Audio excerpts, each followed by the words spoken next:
Okay, now we will start the second unit that is very important. It is fault analysis and overcurrent protection.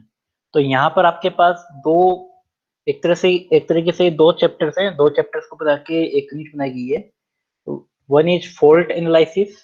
तो सबसे पहले अपन fault analysis के बारे में discuss करेंगे और एक आपके पास पार्ट रहेगा that is over current protection, right. Over current protection, ठीक है। यहाँ पर दो यूनिट को मिला के एक यूनिट बनाई गई है। तो एक यूनिट में तो अपन पढ़ेंगे, इसके अंदर एक पार्ट पढ़ेंगे फॉल्ट एनालिसिस के रेस्पेक्ट में और एक ओवर करंट के रेस्पेक्ट में, ठीक है। तो अपन स्टार्ट करने वाले हैं दैट इज फॉल्ट एनालिसिस वाला पार्ट, ठीक है। तो ये वाला पार्ट ऑलरेडी आप पढ़ भी चुके हो, तो यहाँ पर आई थिंक आपका ये वाला पार्ट जो है रिपीट होने वाला है, ठीक है। आई थिंक पावर सिस्टम में आपने पढ़ रखा होगा फॉल्ट एनालिसिस, तो वही वाला पार्ट जो है यहाँ पे रिपीट हो, ठीक है। तो और एसएच आपको अगर पढ़ रखा है तो आपने एसएच यहाँ पर कोई आपको प्रॉब्लम नहीं है, ठीक है। तो फॉल्ट एनालिसिस में सबसे पहले अपन ये समझने की कोशिश करते हैं कि फॉल्ट का एनालिसिस का मतलब क्या है, ठीक है। तो एनालिसिस का मतलब सिंपल सा इतना है कि जो भी फॉल्ट से रिलेटेड, जब भी कोई पावर सिस्टम में अगर सपोज फॉल्ट नहीं आता है तो सिस्टम आपका बैलेंस रहता है।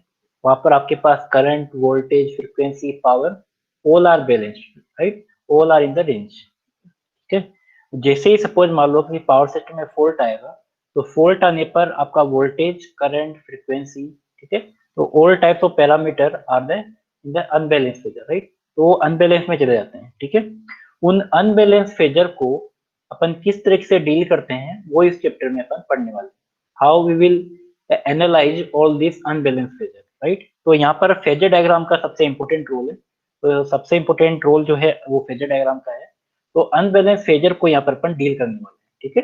तो फॉल्ट आने पर जो मेरे पास अनबैलेंस फेजर आएंगे उसको अपन इस वाले पार्ट में डील करेंगे, ठीक है।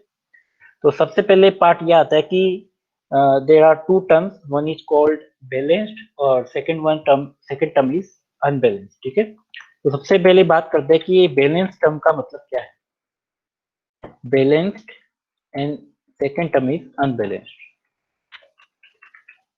तो सबसे पहले ये जो बैलेंस टर्म का जो मतलब है, अगर सपोज मेरे पास तीन फेज है ए बी सी, अगर तीनों के तीनों जो फेज हैं वो अगर 120 डिग्री डिस्प्लेस्ड होंगे, that are called the balance phasor. उसको अपन क्या कहेंगे, दैट आर बैलेंस, ठीक है, बैलेंस फेजर।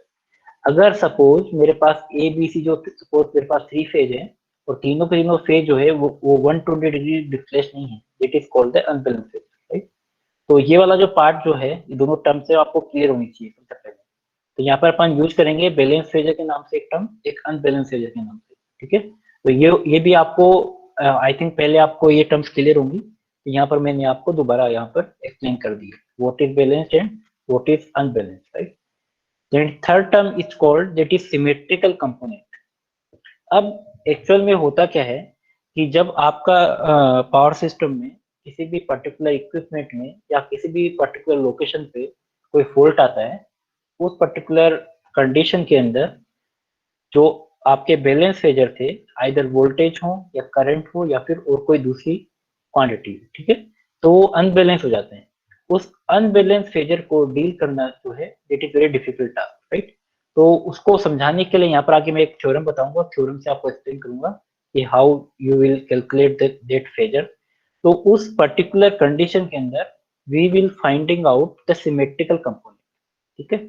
सिमेट्रिकल कंपोनेंट का मतलब क्या है कि अगर मेरे पास कोई फेजर है, कोई या कोई कंपोनेंट है, उसको मैं अगर सपोज मेरे पास तीन फेजर है, मेरे पास ए है, ये बी है, एक मिनट, ये मेरे पास ए फेजर है सपोज, ये बी फेजर है, ये सपोज मेरे पास सी फेजर है, ठीक है।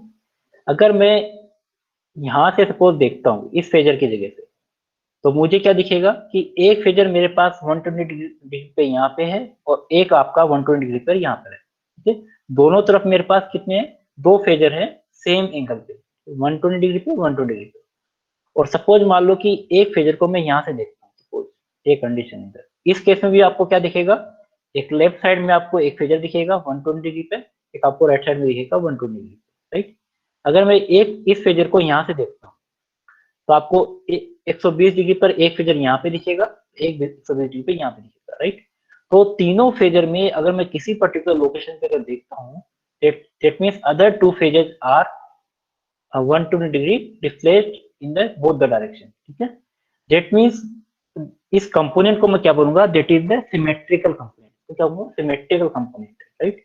तो symmetrical component का मतलब क्या है कि कोई भी अनबैलेंस फेजर को, किसी भी अनबैलेंस वोल्टेज हो चाहे करंट हो, उसको अपन क्या करते हैं, सिमेट्रिकल कंपोनेंट में कन्वर्ट कर सकते हैं, राइट। तो these component is are called the symmetrical component, खुद क्या कहेंगे अपन, सिमेट्रिकल कंपोनेंट कहेंगे, राइट। तो इसको मैं आगे एक्सप्लेन करूंगा कि कौन कौन से सिमेट्रिकल कंपोनेंट होते हैं। तो इसको एक थ्योरम से रिप्रेजेंट करते हैं। That first topic of this particular unit is Fortescue theorem. तो ये आपके एग्जाम में एज ए थ्योरी में आ सकती है, ठीक है। तो ये आप स्टार मार्क कर लीजिए, आपके एग्जाम में भी ये थ्योरम जो है आ सकती है। Theorem is called the Fortescue theorem.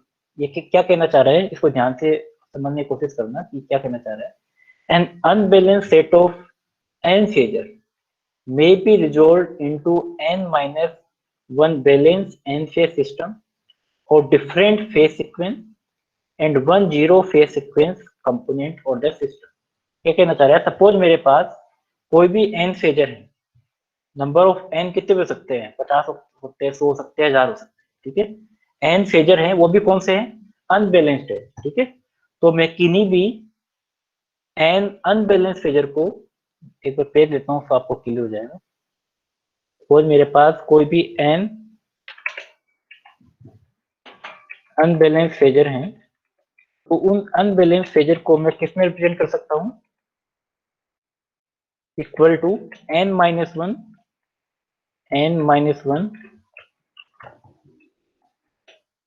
Phase sequence, different phase sequence. और फेज सीक्वेंस सबके सब अलग अलग होंगे, राइट। इसको बोलूंगा phase sequence and one zero sequence, one zero phase sequence.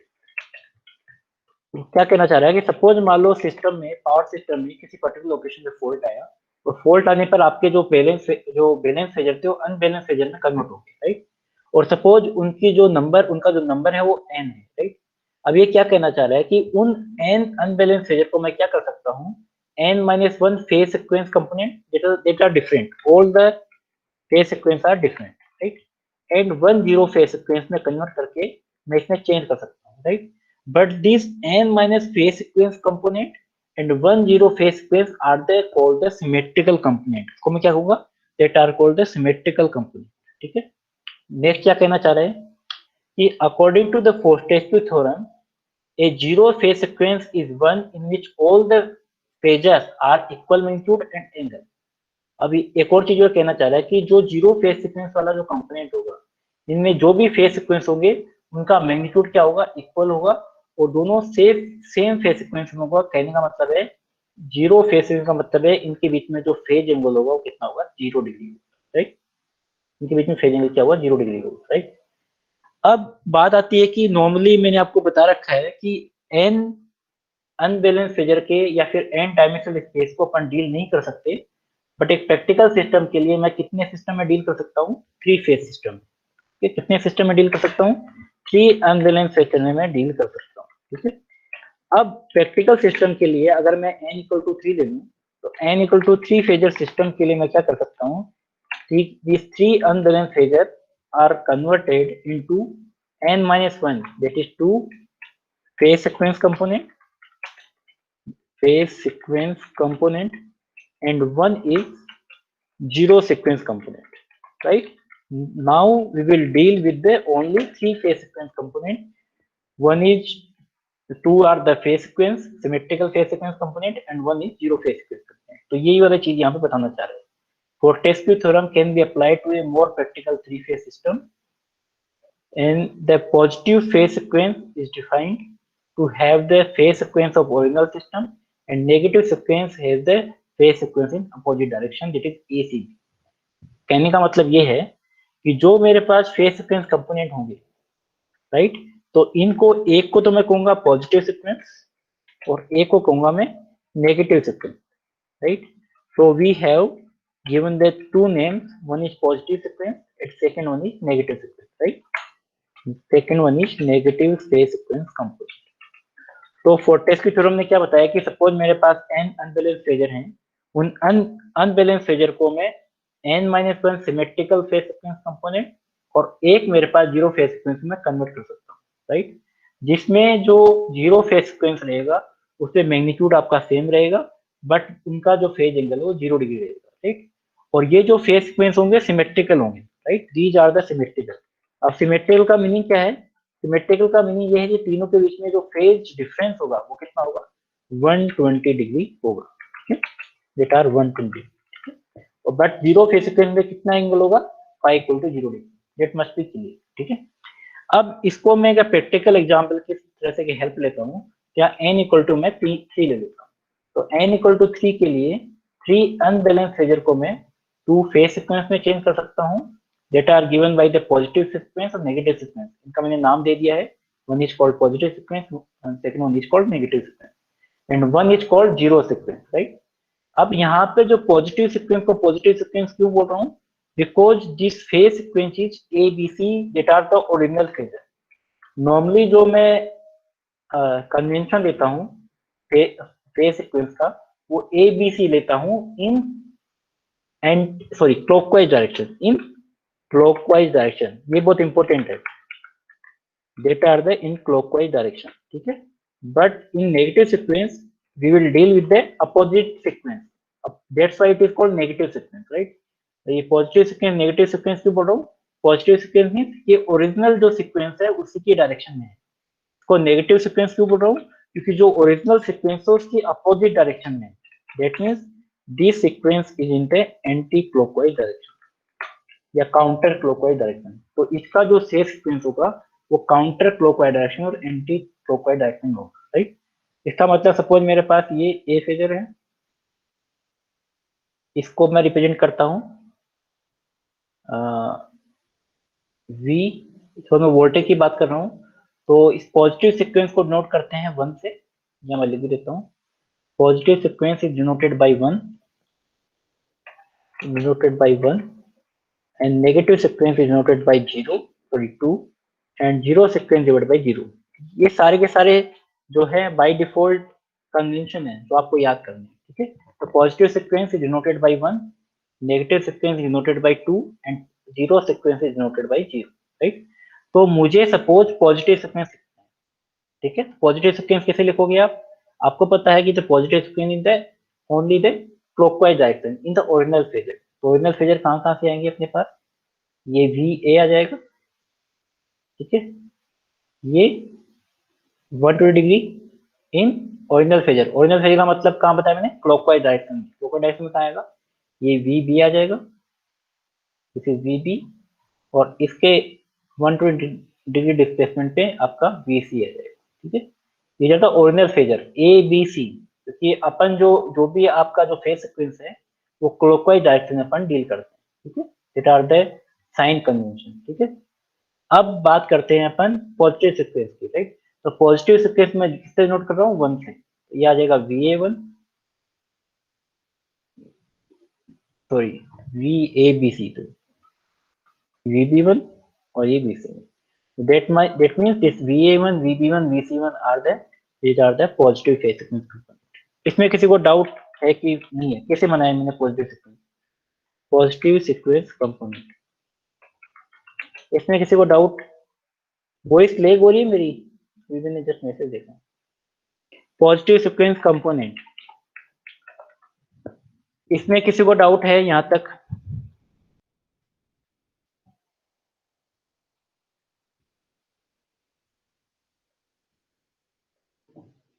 कि पॉजिटिव सीक्वेंस कैसे बनाया मैंने, क्लियर है पॉजिटिव सीक्वेंस। अब आ जाते हैं नेगेटिव सीक्वेंस पे। नेगेटिव सीक्वेंस मैंने क्या बताया आपको, एंटी क्लॉकवाइज डायरेक्शन में। तो एंटी क्लॉकवाइज डायरेक्शन में कैसे बनेगा, आपका एक तो आपके पास जो फेजर होगा वो सेम डायरेक्शन में रहेगा, इट इज बी ए, ठीक है। अब आपके पास जो बी फेजर है इसके डायरेक्ट, अब एंटी क्लॉकवाइज में कौन सा फेजर आएगा, एंटी क्लॉकवाइज में बी ए। अब उसके एंटी क्लॉकवाइज में बी फेजर कहाँ पे आएगा, इस डायरेक्शन। तो एंटी क्लॉकवाइज कहाँ होगी, यहाँ पे, ये मेरे पास आ गया बी, तो वी बी, और एंटी क्लॉकवाइज 120 डिग्री आप और घूम जाओ तो यहाँ पर आ जाएगा आपके पास वी सी, और अगर इसका सीक्वेंस देखें तो सीक्वेंस क्या होगा, सीक्वेंस होगा ए सी बी। सीक्वेंस आपको दिख रहा है ए सी बी, और आपके पास डायरेक्शन कौन सी है, anti clockwise direction sequence, right. That's why it is called negative sequence component, right. और ये जो नेगेटिव सीक्वेंस को मैं डिनोट करता हूँ 2 से, ये आ जाएगा VA2, ये आ जाएगा VB2, और ये आ जाएगा VC2, ठीक है।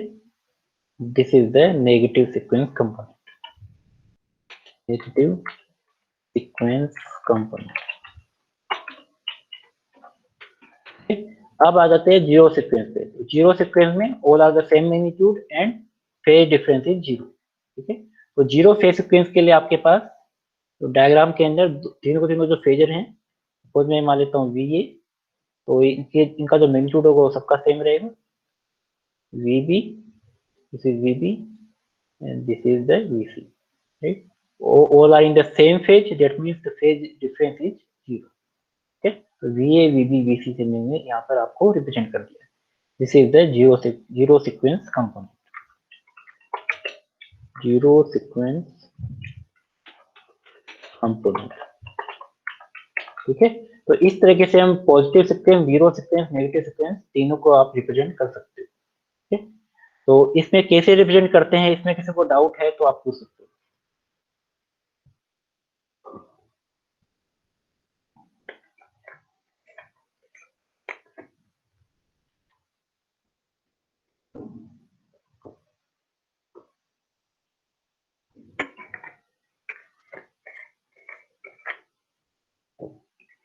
इसमें किसी को डाउट है, मैं पूछूंगा बाद में। मैं पहले बता दे रहा हूँ कि मैं जो पढ़ा रहा हूँ तो कभी भी पूछ सकता हूँ, और जिसने जवाब नहीं दिया उसका ऑप्शन लगा दूंगा उसमें।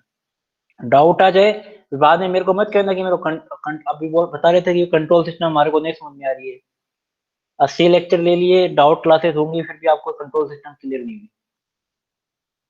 हुई। डाउट है हाथों हाथ पूछ लो। इसमें किसी को डाउट है? 38 स्टूडेंट बैठे हुए, एक का भी आंसर नहीं आ रहा है।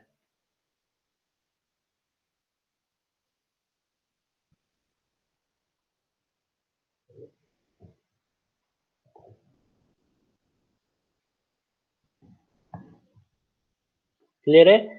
तो positive sequence, negative sequence, zero sequence कैसे रिप्रेजेंट करते हैं वो मैंने आपको बता दिया है, ठीक है।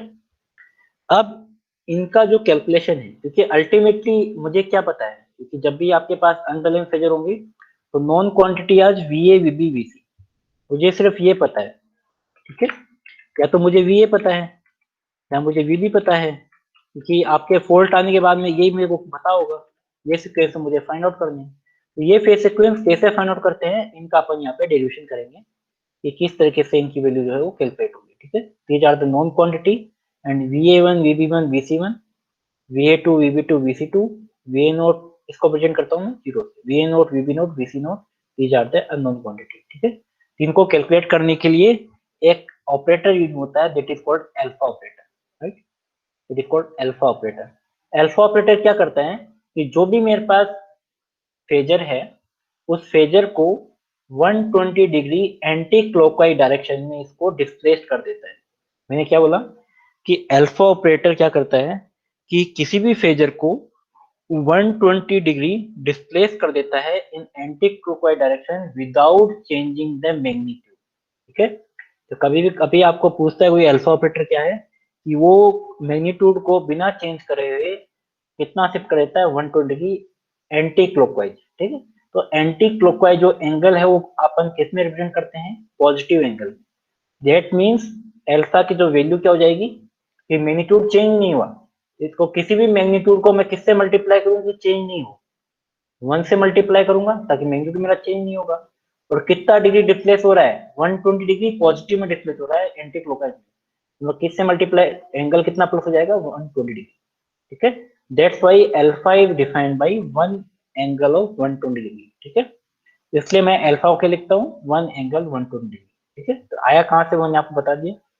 तो अब इसकी जो वैल्यू होती है वो अल्फा की 120 डिग्री होती है, और इसको चाहो तो आप रेक्टेंगुलर फॉर्म में भी याद कर सकते हो। cos 120 डिग्री की वैल्यू -1/2 होगी, और साइन 120 डिग्री की वैल्यू √3/2 वैल्यू होगी, दैट इज 0.866। अब बात करते हैं अल्फा स्क्वायर की। तो अल्फा स्क्वायर करेंगे तो आपका जो एंगल है वो प्लस हो जाएगा, alpha into alpha that is 1 into 1, और 120 डिग्री प्लस 120 दैट इज 240, और अल्फा क्यूब को आप करोगे तो 1 angle 360 and 360 nothing but the 0 degree, right. और 1 एंगल 0 डिग्री की वैल्यू कितनी होती है, 1 cos 0 it is 1 plus j sin 0 that is 0, ये 0 हो गया आपके पास, ये दैट मींस तो अल्फा क्यूब की जो वैल्यू कितनी आएगी दैट इज 1, ठीक है। और अगर मैं इन दोनों को सम कर देता हूँ, suppose alpha plus alpha square को अगर सम करता हूँ तो इससे ये कैंसिल आउट हो जाएगा, और ये कितना हो जाएगा -0.5 -0.5 दैट इज -1, ठीक है। तो 1 प्लस अल्फा स्क्वायर की वैल्यू मैं क्या लिख सकता हूँ 0, ठीक है। तो ये फॉर्मूले आपको तीनों के तीनों जो है चारों फॉर्मूले आपको याद करने, इसके बिना काम नहीं चलेगा, ठीक है। तो alpha square alpha cube and 1 plus alpha square, ठीक है। तो ये आपको याद करने हैं, इसके बिना काम नहीं चलेगा, ठीक है। ये फॉर्मूले आपको याद करने हैं, ठीक है? तो अल्फा ऑपरेटर में किसी को डाउट है कि अल्फा ऑपरेटर मैंने कैसे लिखा है?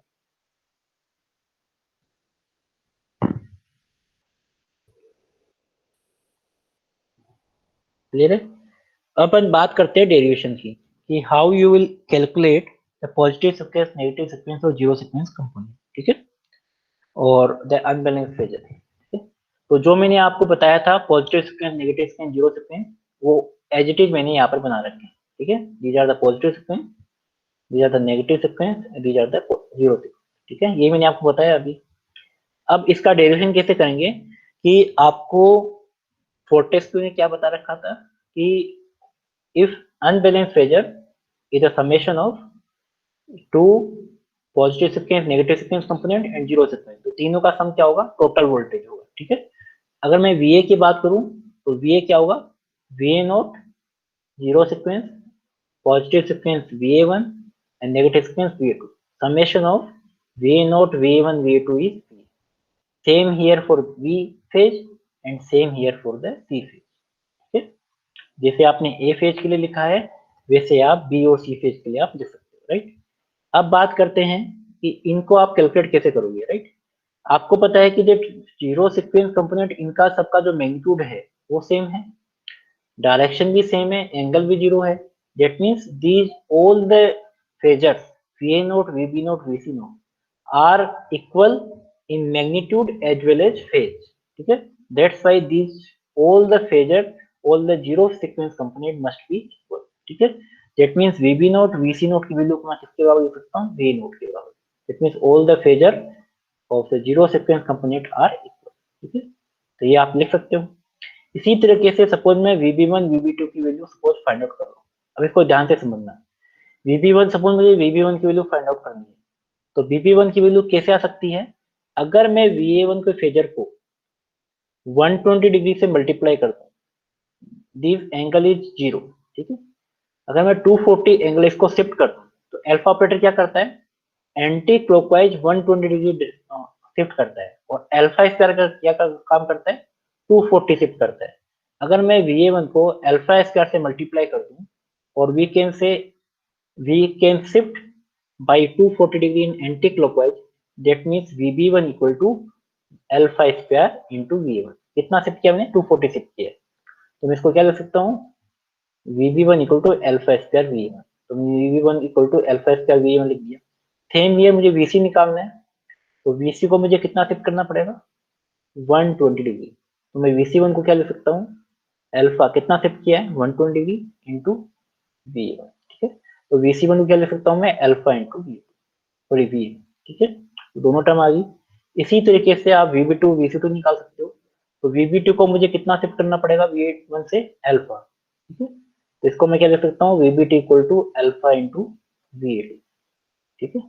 तो अल्फा इंटू VA2 आ गया। इसी तरीके से VA2 को मुझे कितना शिफ्ट करना पड़ेगा, V2 को शिफ्ट करना पड़ेगा 240, दैट मींस अल्फा स्क्वायर, इसको मैं क्या लिख सकता हूँ, अल्फा स्क्वायर VA2, तो VC2 को मैंने क्या लिख दिया, alpha square V2, right. That means all the values of VB0, VB1, VC1, VB2, VC2 are putting in this three equation, ठीक है। तो सपोज मैंने वी ए की जो वैल्यू निकालनी है, तो वी ए नोट तो ऐसा का सपोज लिख दिया है, V A one V two ये भी एच टी लिख दिया है। अब वी बी की जगह मैंने वी बी नोट की जगह वी ए नोट लिख दूंगा, क्योंकि V B naught equal to V A naught. तो सपोज मैं इसको वन मान लेता हूँ, आपको इजी रहेगा समझने में। तो मैं इक्वेशन नंबर 2 की बात कर रहा हूँ, ठीक है। तो इक्वेशन नंबर 2 में मैं वी बी नोट को क्या लिख सकता हूँ, वी ए नोट, तो वी ए नोट मैंने लिख दिया। इसी तरीके से वी बी वन को मैं क्या लिख सकता हूँ, alpha square V A one, तो मैंने alpha square V A one लिख दिया। इसी तरीके से वी बी टू को मैं क्या लिख सकता हूँ, alpha into V A two, alpha into हीरा, एल्फा इंटू वी टू, मैंने एल्फा इंटू वी टू लिख दिया, राइट। इसी तरीके से वी सी नोट को मैं क्या लिख सकता हूँ, वी ए नोट को बोथ आर इक्वल, ठीक है। इसी तरीके से वी सी वन को मैं क्या लिख सकता हूँ, alpha into V A one, ये रहा, तो alpha into V A one आ गया। इसी तरीके से वी सी टू को क्या लिख सकता हूँ मैं, alpha square V A two, तो एल्फा स्क्वायर वी टू आ गया, राइट। अब इसको मैं एक मैट्रिक्स फॉर्म में रिप्रेजेंट कर सकता हूँ, राइट। तो V A V B V C ये 3 by 3 की मैट्रिक्स बन सकती है। तो मैं suppose V A V B V C ले रहा हूँ इनपुट डायरेक्शन में, that is V A V B V C आ गया।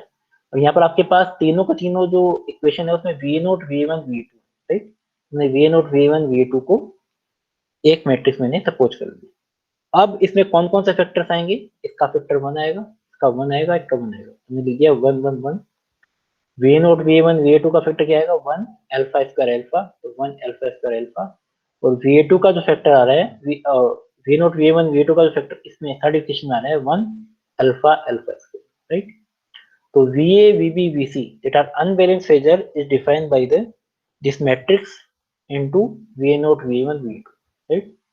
और इस मैट्रिक्स को मैं लिख सकता हूँ ए, इस मैट्रिक्स को मैं नॉर्मली ए से रिप्रेजेंट करता हूँ, ठीक है। That are formula for the unbalanced phasor, ठीक है। ये फॉर्मूला आपको याद करना है। इसमें किसी को डाउट है तो पूछ सकते हो।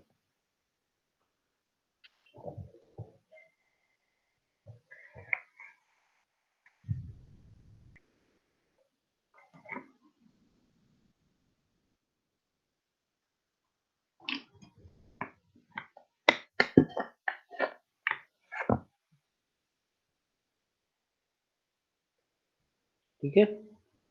अब इसको मैं शॉर्ट फॉर्म में लिखता हूँ इसको, तो आपको फॉर्मूला जो है और ज्यादा इजी याद में हो जाएगा, ठीक है।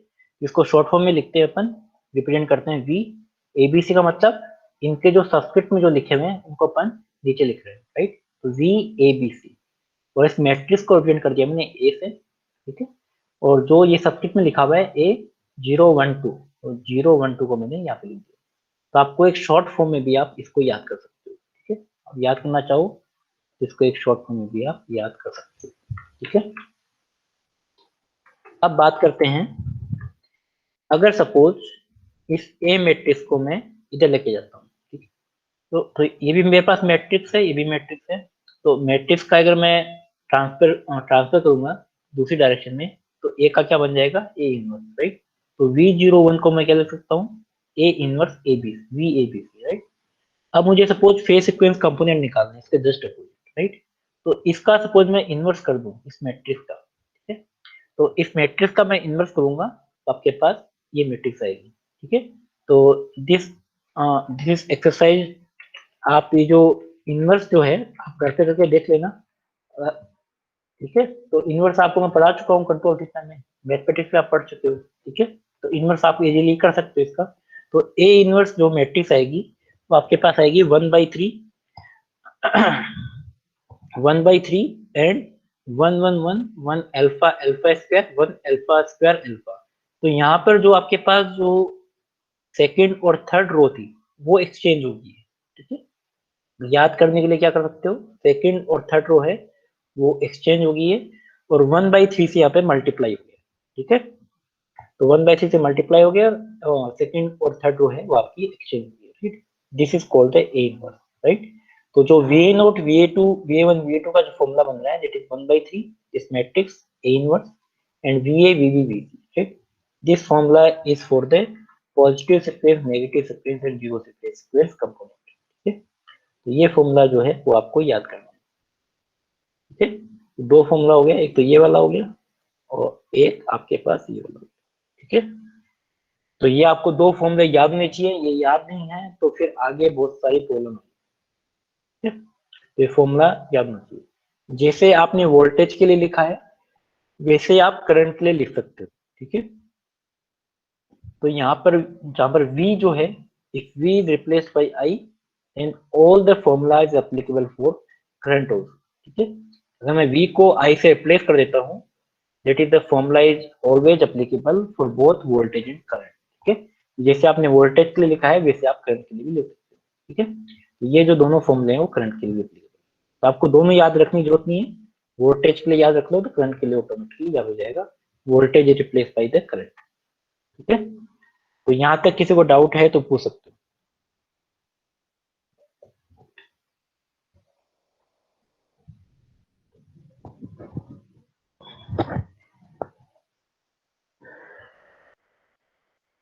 अब नेक्स्ट आते हैं कि जब भी आपको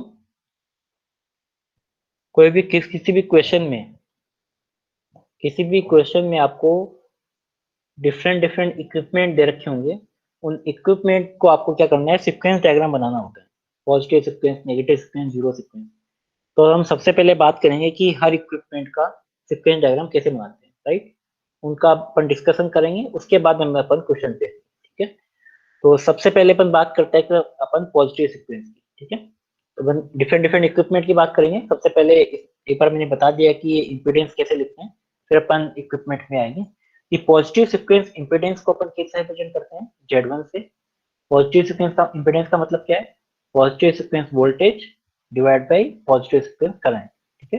तो पॉजिटिव सीक्वेंस इम्पीडेंस का जो फॉर्मूला होता है, it is V1 divide by I1, ठीक है।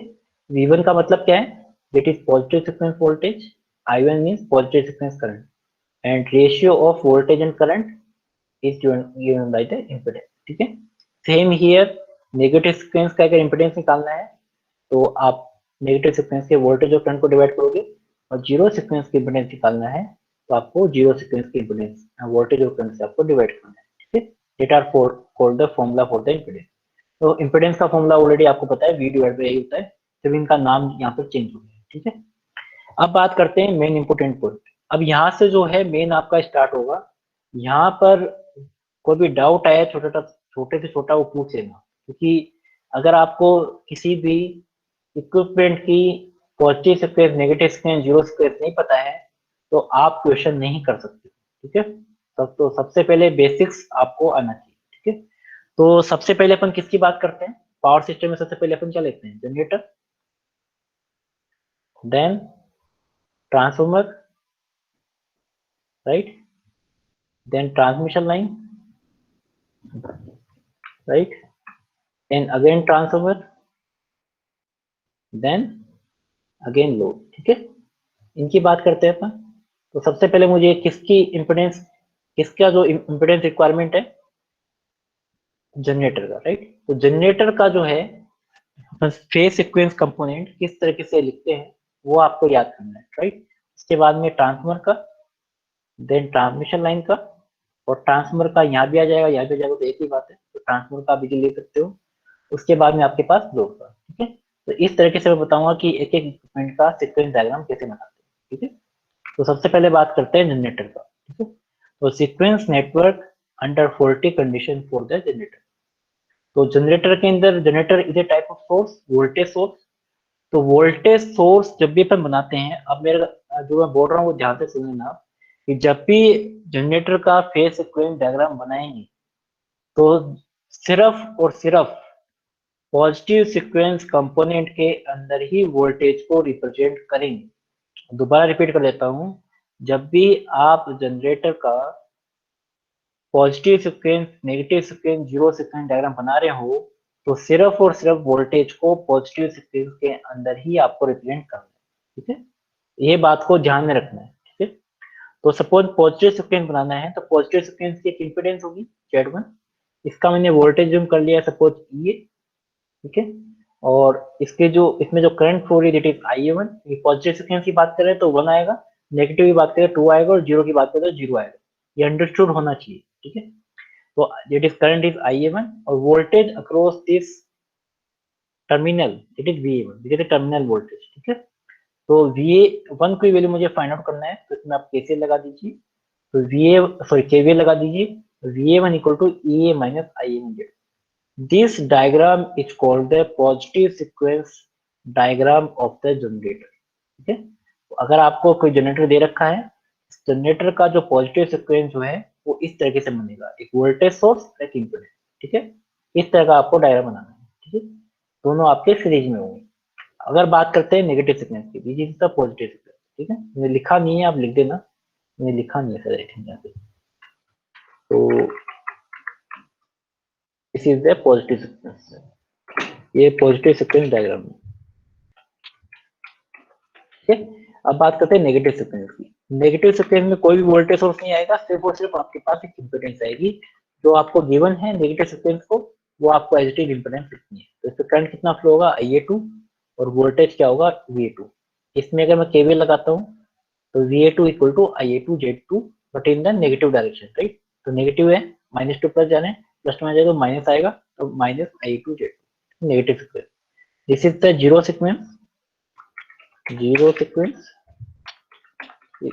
तो जीरो सीक्वेंस में उसकी इंपेडेंस आएगी, इंपेडेंस सपोज Z0, जो मैंने आपको अभी बताया, and current flowing through this IA0। यहाँ पर आप KVL लगा दीजिए, तो IA0 into Z0 equal to minus of IA0 minus of VA0। तो VA0 कितना आ जाएगा, माइनस IA0। तो माइनस साइन इंपॉर्टेंट है, दोनों तीनों में माइनस आ रहा है, यहाँ भी आ रहा है, यहाँ भी आ रहा है, यहाँ भी आ रहा है, बट यहाँ पर एक वोल्टेज सोर्स प्रेजेंट होगा ड्यू टू द पॉजिटिव। ठीक है, these are the diagram for the generator for all sequence component, it is positive, negative and zero sequence, right? ठीक है, तो ये आपको सीक्वेंस डायग्राम भी याद करने हैं, तीनों फेज सीक्वेंस डायग्राम याद करने हैं, और इनकी इक्वेशन भी आपको याद करनी है। तो ये याद नहीं है तो भी आपका काम नहीं चल पाएगा। ठीक है, अब इसमें एक स्पेशल केस आता है कि सपोज मेरे पास कोई जनरेटर है, और जनरेटर का जो न्यूट्रल है, राइट, न्यूट्रल के साथ भी कोई इंपोर्टेंस कनेक्टेड है। अगर कोई जनरेटर है और न्यूट्रल न्यूट्रल के साथ कोई इंपोर्टेंस जो है वो ग्राउंडेड है, suppose this is the importance of this importance, value of this importance is suppose is Z है, राइट। तो इस पर्टिकुलर इंपोर्टेंस की जो वैल्यू होती है जेड नोट की, उसकी वैल्यू होती है जेड जी नोट। जेड जी नोट का मतलब है उसकी खुद की इंपोर्टेंस। ठीक है, उसकी जो इंपोर्टेंस होगी वो सेल्फ इंपोर्टेंस जो होगी वो plus 3 times of Z N. अब ये जेड का 3 टाइम्स क्यों है मैं आपको बताऊंगा पूरे, और इसमें ये ऐड क्यों हुआ है वो भी मैं आपको बताऊंगा आगे। ठीक है, तो अभी के लिए आप याद कर लीजिए, जब भी आपके पास जेड इम्पिडेंस अगर कनेक्टेड है थ्रू द ग्राउंड, तो आपको यहाँ पर Z naught plus Z naught plus C Z आपको काउंट लेना। ठीक है, ये बहुत इंपॉर्टेंट है, इसको आप 5 स्टार मार्क कर लीजिए। स्टूडेंट गलती इसी में करते हैं हमेशा, तो यहाँ पर आप 5 स्टार मार्क कर लीजिए, बहुत इंपॉर्टेंट है। जब भी आपकी न्यूट्रल इंपोर्टेंस कनेक्टेड होती है तब आप इंपोर्टेंस हमेशा जेड जी नोट प्लस सी जेड लोगे, सिर्फ in the zero sequence component. मैं सिर्फ जीरो सीक्वेंस की बात कर रहा हूँ, पॉजिटिव और नेगेटिव सीक्वेंस की बात नहीं कर रहा हूँ। ठीक है, in only in the case of zero phase sequence component. ठीक है, तो these 3 diagrams, these 3 equation are very important. अगर ये याद नहीं है फिर आगे क्वेश्चन नहीं होंगे। ठीक है, ये वाला पार्ट जो है बहुत इंपॉर्टेंट है, इसमें किसी को डाउट है तो आप पूछ सकते हो।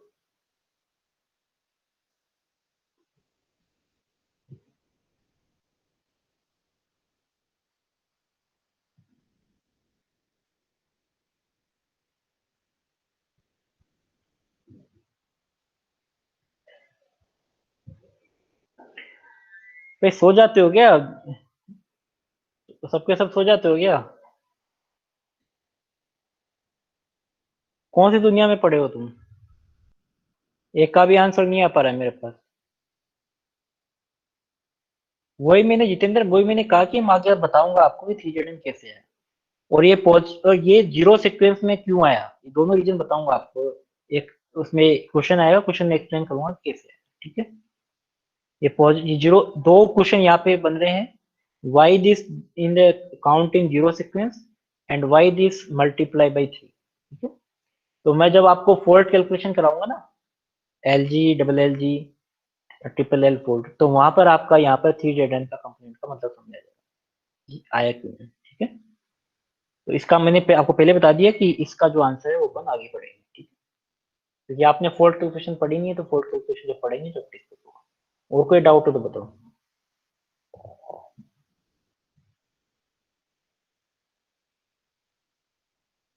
क्लियर है। अब नेक्स्ट आती है ट्रांसमिशन लाइन। अपने पास जनरेटर वाला केस हो गया, ठीक है, ये मैंने बताया था आपको जनरेटर, तो जनरेटर वाला पार्ट हो गया। अब ट्रांसमिशन लाइन पे आते हैं। अब ट्रांसमिशन लाइन की एक्चुअल में जो ट्रांसमिशन लाइन की जो इम्पिडेंस होती है वो डायरेक्टली अपन वही लिखते हैं जो एच डी आपकी आती है, तो इसमें कोई डिफरेंस नहीं होता है।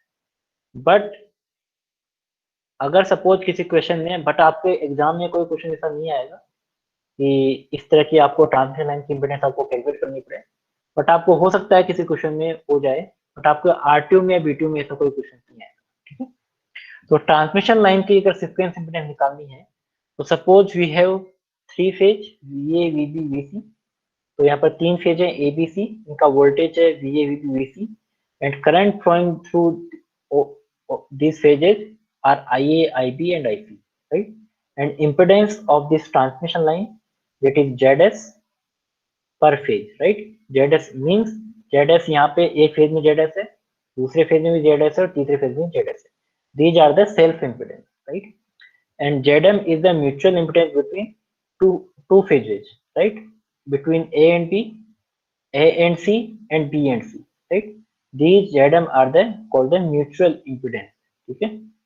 And one terminal the मैंने इनका नाम जो दिया है, that is A B C. These are the for the left terminal, right terminal का मैंने नाम दिया है A dash B dash C dash, और इनका जो वोल्टेज मैंने जूम कर दिया है VC dash VB dash and VA dash, right. ये टर्म आपको क्लियर होगी सब. अब जो भी न्यूट्रल वायर है, यहाँ पर मैंने न्यूट्रल वायर ले रखा है, और न्यूट्रल वायर की जो इम्पीडेंस अज्यूम कर रखी है मैंने जेड, ठीक है. तो न्यूट्रल वायर से जिसकी इम्पीडेंस मैंने कनेक्ट कर रखी है उसकी इम्पीडेंस मैंने अज्यूम कर लिया दैट इज जेड, राइट. अब जो भी करंट यहाँ से आई ए आई बी आई सी फ्लो होगा, राइट, जो मेरे पास तीन फेज आ रहे हैं आई ए आई बी आई सी, तो इन तीनों फेज का जो न्यूट्रल वायर के थ्रू जो करंट फ्लो हो रहा है कितना जाएगा, आई ए आई बी एंड आई सी तीनों का क्या होगा सम, राइट. तीनों फेज सीक्वेंस का जो करंट जाएगा किसके थ्रू जाएगा, न्यूट्रल के थ्रू, राइट. न्यूट्रल के थ्रू जो करंट जा रहा है that is I A plus I B plus I C, ठीक है. ये समझ में आ गया आपको. अब क्या करना है, अपन को इम्पिडेंस निकालनी है, ओवरऑल इम्पिडेंस, राइट. अब ओवरऑल इम्पिडेंस निकालने के लिए suppose we have done the difference between the voltage between these two terminals A and A dash. तो VA और VA dash में, A और A dash में मुझे सपोज वोल्टेज डिफरेंस निकालना है, तो VA माइनस V dash क्या होगा, करंट मल्टीप्लाई बाई इम्पिडेंस, यही होता है. अगर मैं किसी दो टर्मिनल का अगर वोल्टेज निकालता हूँ, it are the VA and V dash, A और A dash का दो टर्मिनल का वोल्टेज निकाल रहा हूँ, वोल्टेज का मतलब क्या होगा, करंट मल्टीप्लाई बाई इम्पिडेंस, तो आई ए इंटू जेड एस होगा. बट यहाँ पर क्या है कि आप यहाँ पे म्यूचुअल इम्पिडेंस भी, राइट. तो इसका मतलब कुछ वोल्टेज इसकी वजह से आएगा, कुछ इम्पिडेंस कुछ वोल्टेज इसकी वजह से आएगा, कुछ ये जो इम्पिडेंस है इसके साथ सी के साथ भी कनेक्टेड है, म्यूचुअल इम्पिडेंस इसकी वजह से भी आएगा, और कुछ जो वोल्टेज जो है इस न्यूट्रल जो इम्पिडेंस है इसकी वजह से भी एक वोल्टेज यहाँ पे प्रोड्यूस होगा, राइट. ये कुछ इस तरह का सर्किट बन रहा है. मैं आपको बताऊं, ये ए टर्मिनल है, ये बीट ए डैश टर्मिनल है, के बीच में आपको वोल्टेज निकालना है, ठीक है. तो एक इम्पिडेंस आपके पास ये होगी, ठीक है. एक इम्पिडेंस आपकी जो ए डैश कनेक्टेड है इसके थ्रू ये वाला इम्पिडेंस कनेक्टेड है जेड एन, ठीक है. और जेड एन में कौन सा फ्लो है, आई A plus I B plus आई. तो इसका अगर वोल्टेज निकालना है तो मुझे क्या करना पड़ेगा, इसकी इम्पिडेंस इसका वोल्टेज भी आपको काउंट करना पड़ेगा, राइट, केवीएल में. तो यहाँ पर क्या होगा, V A minus V D S equal to Z S into I A plus, क्योंकि म्यूचुअल इम्पिडेंस किससे कनेक्टेड है, पी वाले से कनेक्टेड है, तो Z M into I B, ये इम्पिडेंस म्यूचुअल इम्पिडेंस इससे भी कनेक्टेड है, तो Z M into I C plus इसके थ्रू जो वोल्टेज आ रहा है इसके अक्रॉस जो वोल्टेज है तो आई एन इंटू जेड, ठीक है. This voltage summation of this all the voltage must be equal to V A minus V, ठीक है. तो V A minus V A dash क्या आएगा, दोबारा मैं रिपीट कर देता हूँ, Z dash into I A इसकी वजह से, सेल्फ की वजह से, और दो मेरे पास म्यूचुअल इंपिडेंस है, तो Z M into I B and Z M into I C. these are the mutual voltage, ठीक है, and one voltage due to the this impedance, it is Zn, तो Zn into In, तो Zn into In, तो In की value मैंने यहाँ पे put कर दी है, it is Ia plus Ib plus Ic, ठीक है। अब यहाँ पे इसमें Ia Ib Ic आप कॉमन ले लो, चाहो तो आप कॉमन भी ले सकते हो, ठीक है, बट ये अपन पहले जैसे ए डैश का लिखा है, तो मैंने सपोज यहाँ पे Z S I A, Z M I B और जेड एम आई सी, ठीक है, तो यहाँ पर आ जाएगा Z N I A plus Z N I B plus Z N I C, यहाँ पर आई ए कॉमन ले लूंगा तो क्या आ जाएगा, Z S plus Z N, तो Z S plus Z N लिख दिया मैंने, इसको मैं वापस से यहाँ लिख लूँ, ठीक है। अब इसमें जेड एम और जेड एन बी वाला जो कंपोनेंट है वो भी आपके पास कॉमन आ जाएगा, आई बी कॉमन आ गया, तो Z N plus Z N, और यहाँ से आपका आई सी भी कॉमन आ जाएगा, जेड एन प्लस जेड, ठीक है। ये ए फेज का है, सेम जैसे आपने ए फेज का निकाला है वैसे आप बी और सी फेज का भी निकाल सकते हो। तो सपोज मुझे बी फेज का निकालना है, वीबी माइनस वीबी डैश, तो यहाँ पर सेल्फ की वजह से कितना आएगा voltage, Z S into I B, mutual की वजह से आएगा Z M into I A plus Z M into I C, और plus to to the Z N into I, मैंने वही काम किया है, Z M into I A खुद की वजह से, सॉरी खुद की वजह से Z S into I B, ये खुद की वजह से है, फिर जेड एम इंटू आई ए ये म्यूचुअल की वजह से, Z M into I C ये सी की वजह से, और Z N into I N मतलब I A plus I B plus I C, ये जेड एन की वजह से, राइट। इसमें भी आप आई ए आई बी आई सी कॉमन ले लो, तो आई ए कॉमन लूंगा तो Z M plus Z M यहाँ से आ जाएगा, और जेड एन आपका यहाँ से आ जाएगा, ठीक है। और आई बी कॉमन लोगे तो जेड एस यहाँ से और जेड एन यहाँ से, तो Z S plus Z N, और आई सी कॉमन लोगे तो जेड एम यहाँ पर और जेड एन यहाँ पे, ठीक है। जैसे आपने बी फेज का लिखा है वैसे आप क्या कर सकते हो, सी फेज का भी लिख सकते हो, राइट। तो वीसी माइनस वीसी डैश भी आप लिख सकते हो, ठीक है। अब इनको मैं एज ए मैट्रिक्स फॉर्म में रिप्रेजेंट कर सकता हूँ, राइट, बिकॉज यहाँ पे आई ए आई बी आई सी तीनों इक्वेशन में कॉमन है, राइट। तो इनका जो मल्टीप्लिकेशन फैक्टर आएगा, मल्टीप्लिकेशन जो मैट्रिक्स आएगी उसको मैं आई ए आई बी आई सी तीनों फैक्टर से मल्टीप्लाई कर सकता हूँ, तो मैंने इसको एज ए मैट्रिक्स फॉर्मेट में लिख दिया है। तो V A V B V C minus V A dash V B dash V C dash equal to Z S plus Z N, ये वाला component, Z M plus Z N into I B, तो ये वाला component आ गया, और Z M plus Z N I C ये वाला कंपोनेंट आ गया, ठीक है।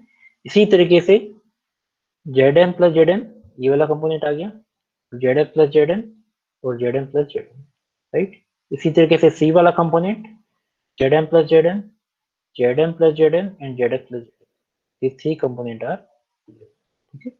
अब इसको एक शॉर्ट फॉर्म में मैंने लिख दिया है कि वी ए बी सी, जो मैंने अभी आपको बताया था अनबैलेंस फेजर वाला component, V A B C minus V A B C dash, इसको डैश से रिप्रेजेंट कर दिया शॉर्ट फॉर्म में, और इस पूरी मैट्रिक्स को मैंने Z A B C assume कर दिया, suppose this matrix is Z A B C, और इसको मैं क्या प्रेजेंट कर दूंगा, आई ए बी सी, राइट। अब आपको पता है वी ए बी सी को मैं क्या लिख सकता हूँ, मैंने अभी आपको बताया था, V A B C equal to A into V zero one two, तो यहाँ पर आप वी ए बी सी क्या लिख सकते हो, ए जीरो वन टू, और इसको मैं A V zero one to यहाँ डेस से प्रिंट किया है तो मैंने डेस लगा दिया, ठीक है। इसी तरीके से आई ए बी सी क्या लिख सकता हूँ, जैसे वी ए बी सी को आपने A V zero one to लिखा है, तो आई ए बी सी को आई जीरो वन टू आप लिख सकते हो, ठीक है। ऐसे मल्टीप्लाई कर दिया मैंने, राइट। यहाँ से आपका ए कॉमन आ जाएगा, we zero one to minus we zero one to dash, और ए मैट्रिक्स आपकी एक राइट हैंड साइड में जाएगी, अभी मैंने आपको बताया था ये क्या बन जाएगी, ए इनवर्स, तो आपकी ए इनवर्स यहाँ पे मैट्रिक्स, ठीक है। और इस पूरे टर्म को A inverse Z A B C, ए इस पूरी टर्म्स को मैंने यहाँ पे जेड जीरो वन टू यहाँ पर अज्यूम कर दिया, सपोज दिस मैट्रिक्स, यहाँ पर तीन मैट्रिक्स हैं, A inverse Z A B C और ए, तीन मैट्रिक्स का मल्टीप्लिकेशन है, इसको मैंने जीरो वन टू से अज्यूम कर दिया, राइट, ठीक है। तो जेड जीरो वन टू क्या है, यहाँ पर A inverse Z A B C और ए, ये मैट्रिक्स है, इसकी वैल्यू मुझे कैलकुलेट करनी है, राइट। तो ए इनवर्स ऑलरेडी मैं आपको बता चुका हूँ, this matrix is A inverse, मैं बता चुका हूँ, और A matrix this is matrix is A, ये भी मैं आपको बता चुका हूँ, और V A B Z A B C this matrix is Z A B C, ये भी मैं आपको बता चुका हूँ, ठीक है। तीनों की वैल्यू मैंने यहाँ पे पुट कर दी है। This is the A inverse Z A B C, ये जेड ए बी सी रहा, और ए मैट्रिक्स जो है वही वाली, राइट। और तीनों मैट्रिक्स को आप मल्टीप्लाई करोगे तो आपके पास ये मैट्रिक्स आएगी। मैंने यहाँ पे मल्टीप्लिकेशन दिखाया नहीं है, इसका जो मल्टीप्लिकेशन है कम से कम दो पेज का है, तो मैंने यहाँ पे डायरेक्ट यहाँ पे आंसर लिखा है, ठीक है। तो इन तीनों का जब आप मल्टीप्लिकेशन करोगे तो आपके पास कुछ इस तरह की मैट्रिक्स आएगी, ठीक है। Z012, इसका मतलब जो आपने Z012 यहाँ पर अज्यूम किया था, ये क्या है मेरे पास, this Z012 nothing but the impedance of the date transmission. इसकी इम्पिडेंस है, फेज सीक्वेंस इम्पिडेंस है। इसका मतलब क्या है कि ये जो Z012 मैट्रिक्स है, इसमें जो फर्स्ट वाला कंपोनेंट है, that are represent by the zero sequence component, इसको मैं क्या लिखता हूँ Z0, इसको Z1 और इसको Z2, राइट। तो जैसे ही आप मल्टीप्लाई करोगे इसको, तो देखो यहाँ पर आपके पास 012 है, तो 012 का मतलब हुआ आपके पास I0, I1 और I2, यही हुआ। अब मल्टीप्लाई करोगे suppose first row first column से, तो ये मैट्रिक्स किससे मल्टीप्लाई होगी, सिर्फ I0 से, right. That means this impedance is nothing but the zero sequence impedance. This impedance is nothing but the, क्योंकि I1 से मल्टीप्लाई होगा, this impedance is positive sequence and this impedance is the negative sequence. Z0, Z1, Z2, तो यहाँ पे मैंने Z0 लिखा है ZS plus 2ZM plus 3ZN, positive sequence that is ZS minus ZM and negative sequence is ZS minus ZM, ठीक है। अब इससे आप अंदाजा लगा सकते हो कि जो मेरे पास पॉजिटिव सीक्वेंस इम्पिडेंस है that are very higher than negative sequence और जीरो पॉजिटिव सीक्वेंस, तो यहाँ पर आपका एक रिजल्ट भी आ गया है that positive sequence is higher than positive sequence and negative sequence in the case of transmission line. तो ट्रांसमिशन लाइन के अंदर आपका जो जीरो सीक्वेंस कंपोनेंट होता है, it has very large zero sequence impedance is very large as compared to positive and negative, ठीक है। तो कोई भी आप पूछ भी सकता है कि जीरो फेज सीक्वेंस इम्पिडेंस जो है वो किस इक्विपमेंट में सबसे ज्यादा होती है इन the case of transmission line, ठीक है। तो इस छोटे क्वेश्चन बन सकते हैं, ठीक है। तो ये जो तीनों फॉर्मूले वो आपको याद करना है। इसका एक छोटा क्वेश्चन बन सकता है बट आपके इक्विपमेंट में नहीं आएगा, ठीक है। तो ये फॉर्मूले भी आपको याद करना है, ठीक है। बट आपको क्वेश्चन में कभी भी इम्पिडेंस आपको गिवन है तो आपको एज इट इज वो इम्पिडेंस आपको लिखनी है। कभी भी आपको पूछता नहीं कि म्यूचुअल इतनी है या फिर ये जो इम्पिडेंस आपकी दे रखी है ना म्यूचुअल, बट जीरो सीक्वेंस में कभी भी पूछ लेते हैं, ठीक है। तो ये फॉर्मूले आपको दोनों जो तीनों फॉर्मूले हैं वो आपको याद नहीं चाहिए, ठीक है। इसमें किसी को डाउट है तो पूछ सकते हो।